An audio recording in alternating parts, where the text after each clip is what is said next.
नमस्कार भारतवासियों एवं बिहार वासियों। नवादा जिले के 5 विधानसभा क्षेत्रों के जनता को मेरा प्रणाम है। नवादा से जिले के इन 5 विधानसभा क्षेत्रों में एनडीए, महागठबंधन और जनसुराज किनको किनको प्रत्याशी बनाया है और प्रत्याशी में क्या क्या है वो हम आपको बताएंगे। तो सबसे पहले हम रजौली की बात करते हैं। एनडीए प्रत्याशी उतारे हैं विमल राजवंशी, लोक जनशक्ति पार्टी रामविलास पासवान से। 59 वर्षीय हैं, अनपढ़ है, 2 करोड़ संपत्ति है, एक केस है, 325 329,506। महागठबंधन जो प्रत्याशी उतारे हैं पिंकी भारती आरजेडी से, उम्र 35 वर्ष, 15 लाख संपत्ति है, 12वीं पास है। जनसुराज उतारे हैं नरेश चौधरी, 58 वर्षीय हैं, डिप्लोमा है, 1 करोड़ संपत्ति है, एक केस है, 329,506। इनमें एक समानता नजर आता है 2 कैंडिडेट में, नरेश चौधरी और विमल राजवंशी में, कि दोनों पर एक मुकदमा दायर है।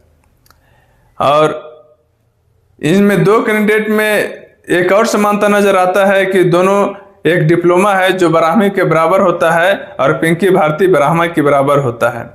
नरेश चौधरी और विमल राजवंशी में उम्र में मात्र 1 वर्ष का अंतर है और ज़्यादा कुछ भी नहीं है, और दोनों के दोनों करोड़पति हैं। हिसुआ से एनडीए उम्मीदवार उतारे हैं अनिल सिंह, बीजेपी, ओल्ड यानी पुराने हैं। महागठबंधन से नीतू कुमारी इंडियन नेशनल कांग्रेस से चुनाव में उतरी है, और सूर्यदेव प्रसाद जनसुराज से उतरे हैं। तीनों को उम्र, अनिल कुमार सिंह का 54 वर्ष है, 5 करोड़ संपत्ति है, बीए पास है, 7 केस है, 307 329 387 436 506। नीतू कुमारी पर है 45 वर्षीय हैं, 8 करोड़ संपत्ति है, बीए पास है और 7 केस है, 170 C 420 और 468। जनसुराज पर के उम्मीदवार है सूर्यदेव प्रसाद, 68 वर्षीय हैं, 65 लाख संपत्ति है, अनपढ़ है, केस कुछ भी नहीं है।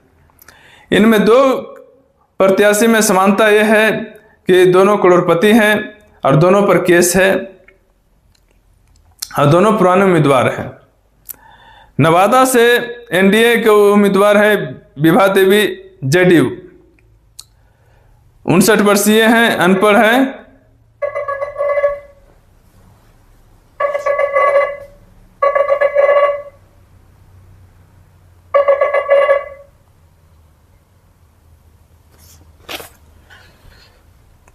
दो 2020 से विधायक हैं आरजेडी से, और एक केस है, 30 करोड़ संपत्ति है।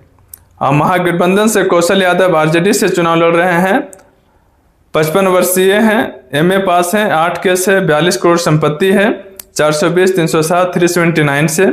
अनुज सिंह 56 वर्षीय हैं, पीएचडी किए हैं और 4 करोड़ संपत्ति है, एक केस है, 354। इन तीनों उम्मीदवार में एक समानता है कि सब पर मुकदमा है, और 2 उम्मीदवार ऐसे हैं, विभा देवी और कौशल यादव, दल बदलू हैं, कभी इधर जाएंगे कभी उधर जाएंगे, और दोनों के दोनों करोड़पति हैं, नहीं, तीनों के तीनों करोड़पति हैं।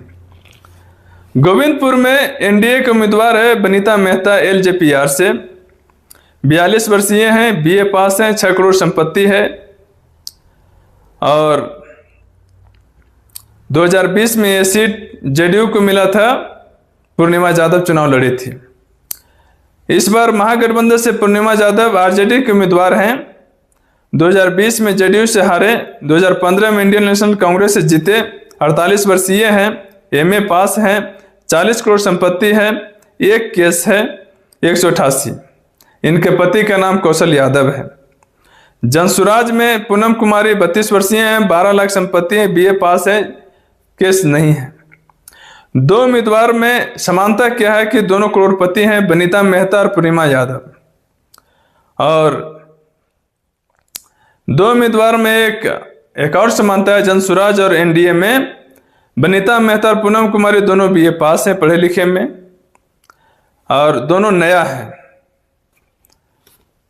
अब हम बात करते हैं आगे का विधानसभा वारसलीगंज। एनडीए से उम्मीदवार हैं अरुणा देवी बीजेपी। इनकी संपत्ति 7 करोड़ है, 49 वर्षीय हैं, 12वीं पास है। अब महागठबंधन से अनीता आरजेडी चुनाव उतारे हैं, 47 वर्षीय हैं, 2 करोड़ संपत्ति है, 12वीं पास है। एक केस है 363 506। जनसुराज से है उमेश प्रसाद यादव, 53 वर्षीय हैं, 55 लाख संपत्ति है और एमए पास है, केस नहीं है। 2 उम्मीदवार में समानता है, दोनों करोड़पति हैं, अरुणा देवी और अनीता। और 2 उम्मीदवार में यह समानता है अरुणा देवी उमेश प्रसाद में कि दोनों पर केस नहीं है। अनीता के बाद में बता दें कि इनके पति अशोक महतो जो पिछला चुनाव मुंगेर लोकसभा लड़ी थी, हार गई। और अशोक महतो के बारे में आप लोग जानते हैं कि आपराधिक छवि के व्यक्ति हैं, ये बता दें। ये था नवादा के बारे में। बाकी इसमें एक बात और रह गया है कि 2 परिवार राजवल्लभ यादव और कौशल यादव, यानी ये किसी भी तरीका से 2 से 3 विधानसभा क्षेत्रों में हमेशा कोई न कोई सीट कायम करके रखते हैं। तो मैं इस क्षेत्र के जनता से मैं अपील करता हूं कि आप जानिए, सिंपैथी में आकर वोट नहीं करिए। सिर्फ एक ही बात है कि राजा के बेटा ही राजा होगा, ऐसा नहीं है। कभी गरीबों को बनाइए। इसलिए कहते हैं कि यदि जो एक दूसरा व्यक्ति, नया व्यक्ति खड़ा होगा तो बदलाव करेगा, और बदलाव ही, बिहार में बदलाव जरूरी है। नहीं करिएगा तो फिर यही है कि ट्रेन में धक्का मुक्की खाइएगा। यही कहते हैं। नमस्कार।